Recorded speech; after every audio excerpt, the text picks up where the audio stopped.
Hello, viewers of iRadio on social media and also who are listening to us. Exclusive interview with the Deputy Chief Mediator of the ongoing Tumaini Peace Initiative happening in the Kenyan capital, Nairobi. And I'm joined in the mini studio here by Ambassador Dr. Mohamed Guyo. It's good to have you with us here in our mini studio. Welcome, Ambassador. Thank you so much, Emmanuel. Yes. Ambassador, the discussion last month was actually adjourned for a few days, and it was officially resumed. It resumed actually on Monday this week. So can you briefly summarize to us how was the resumption and where are we from the Tumaini process in general? We started the process last year, the second phase of resumption of negotiation in November. And we continued until around 14th of December when the government requested to go for consultations on a few issues. So it also coincided with the Christmas break. So we gave time for consultation, and our resumption for this year started just on Monday.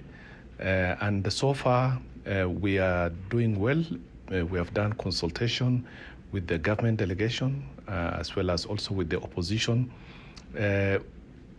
just to tie a few housekeeping issues here and there in order to now delve into substantive issues.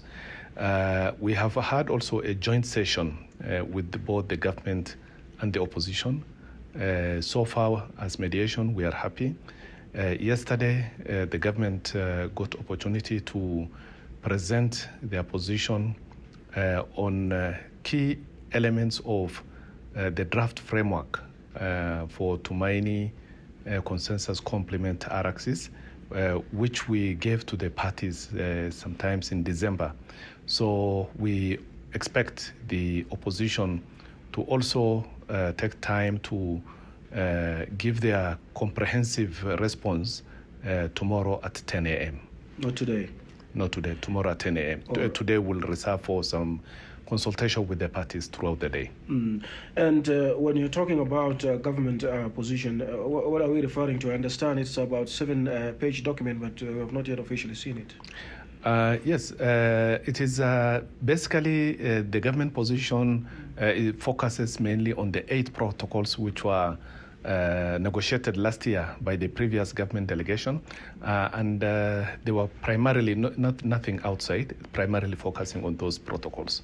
So it's a government position which the opposition will respond to tomorrow. And I understand part of the agendas was actually the issue of the relationship between the Tumaini and the revitalized peace agreement. We are talking about also the issue of repetition, contradiction, and mechanisms between the Tumaini and also the the revitalized peace agreement, as well as we'll go after that to power sharing or responsibility sharing, and then the conclusion. Is this still in play?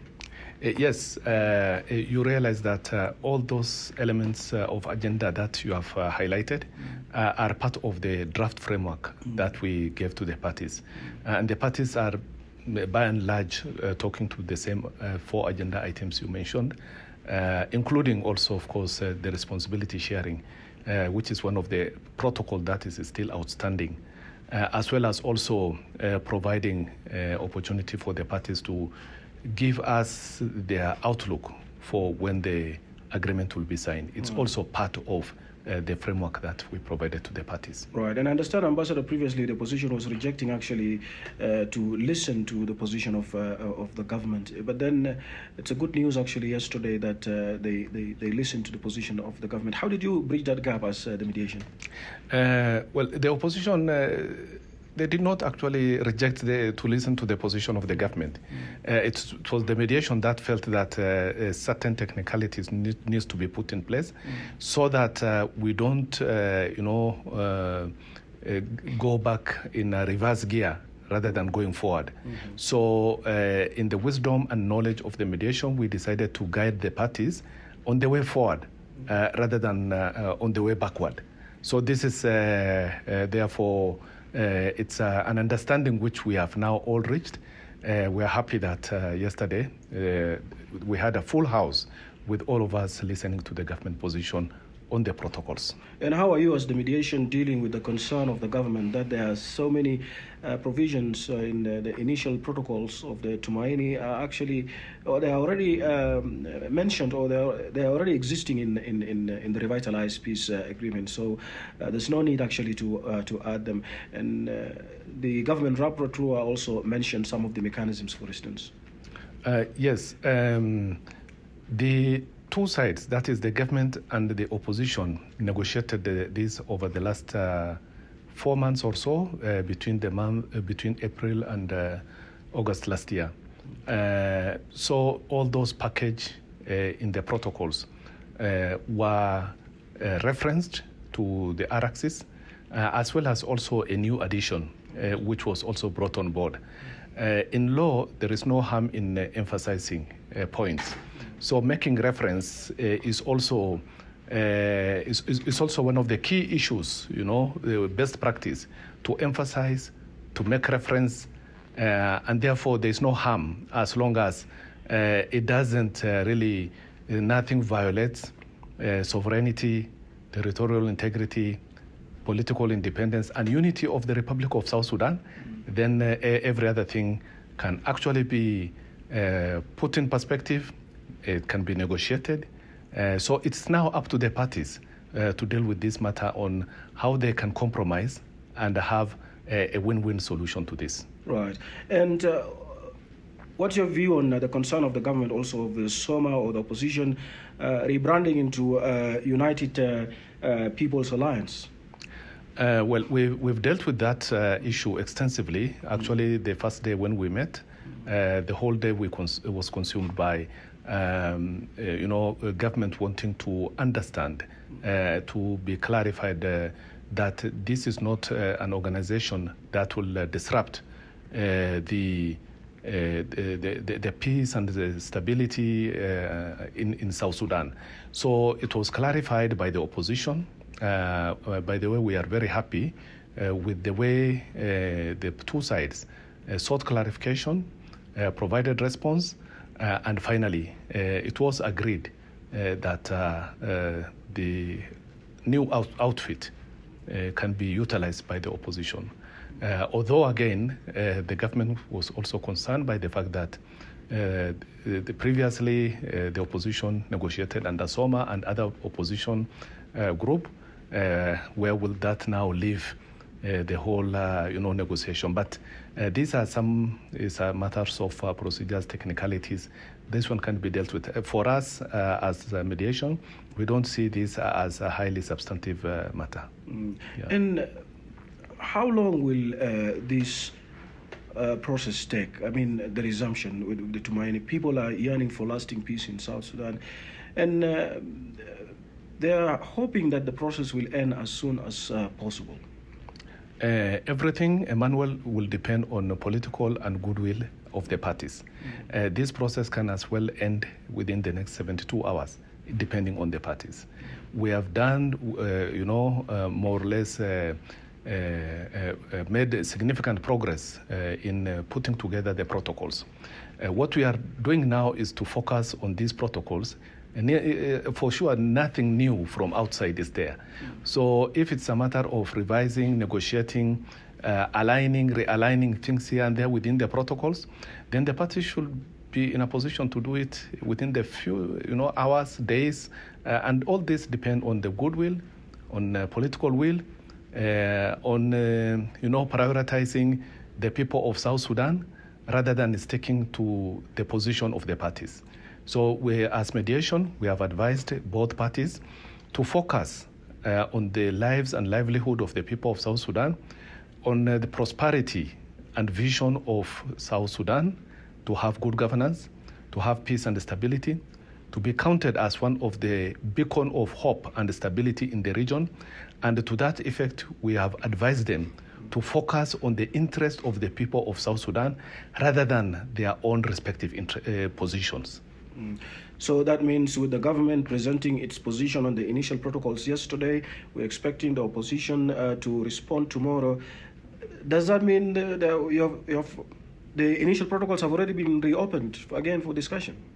Well, as I said, we provided the parties with a framework, a draft framework, last year, December, and therefore the parties are now focusing and responding to all the elements of the draft framework. So the draft framework actually has what is regarded as contentious issues from the government side and what is regarded as contentious issue from the opposition side. Therefore, when they speak in a broad sense or whatever sense, in a narrow sense and so on, they will be speaking to the draft framework. From there, then the mediation will be able to see how we can deal together with the parties. And their ownership is very important, their leadership on how we can package all these contentious issues and have a win-win solution. They will guide us, we'll guide them, so we'll be accompanying each other on this. Right. And there's a concern about other holdout groups who are not part of the Tumaini Peace Initiative. People are calling on for the inclusion of people like General Thomas Cirillo, Simon Gatwij, Emmanuel Ajawin, and among many others. Now, as the deputy head of the chief mediator, what would you say in that regard? Because this is what many people back home in South Sudan are actually calling for.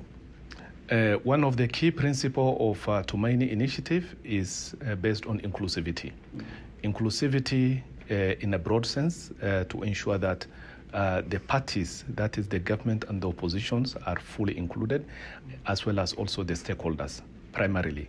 Now, in terms of the parties, we have done our own mapping, and it's clear that we have General Thomas Cirillo, for instance, Ambassador Emmanuel Ajawin, General Gatwich. We have reached out to all of them. The President of the Republic of Kenya has reached out to General Thomas Cirillo and Ambassador Emmanuel Ajawin, and all these parties, both in writing and in all other available communication. And for ourselves, for example, myself and the chief mediator, we have also engaged all these parties to ensure that the process become inclusive, so that we have a one-stop shop to resolve all these outstanding issues. We have not lost hope. We are still engaging them continuously. We are doing it ourselves directly, as well as also through back channel. Other partners are also assisting us to reach out to them.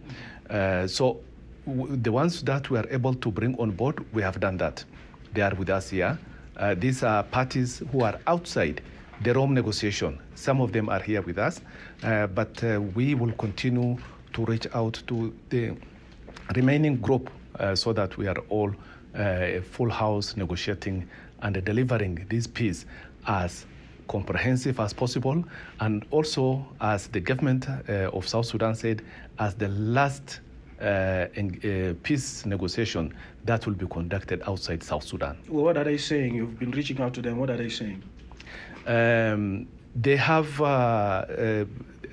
raised one or two issues that we have, of course, put in place. Whatever issues, for example, some of them are just matters of procedures. They did not actually raise substantive issues of the negotiation.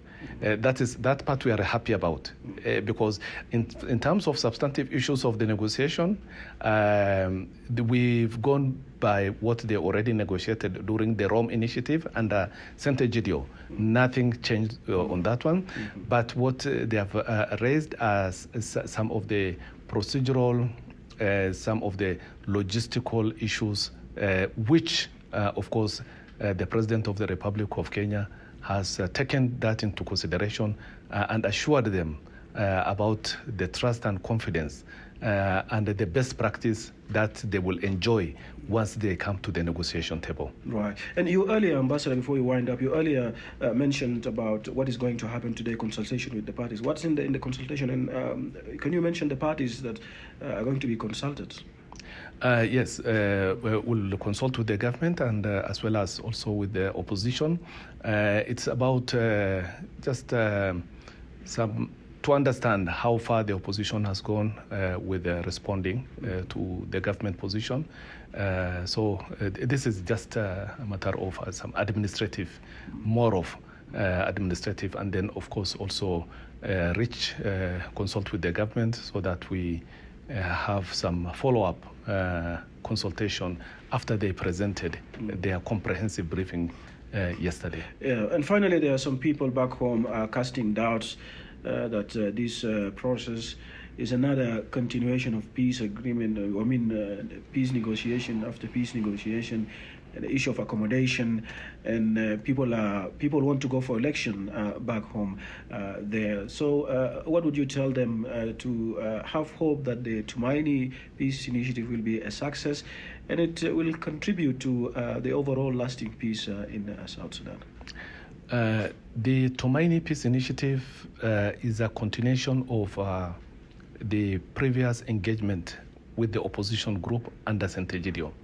You will recall that IGAD gave direction that we need to follow up on the holdout group so that they are brought on board and be part of the nation building, state building in South Sudan.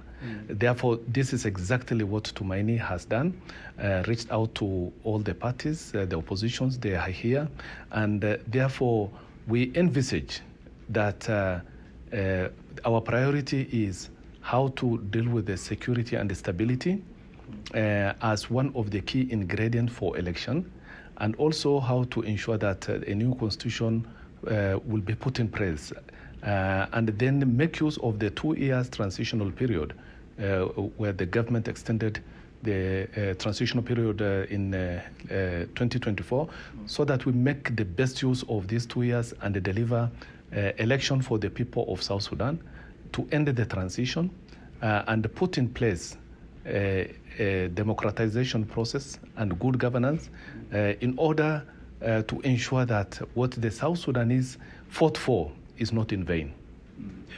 Ambassador Mohamed Guyo, thank you very much for speaking to our iRadio.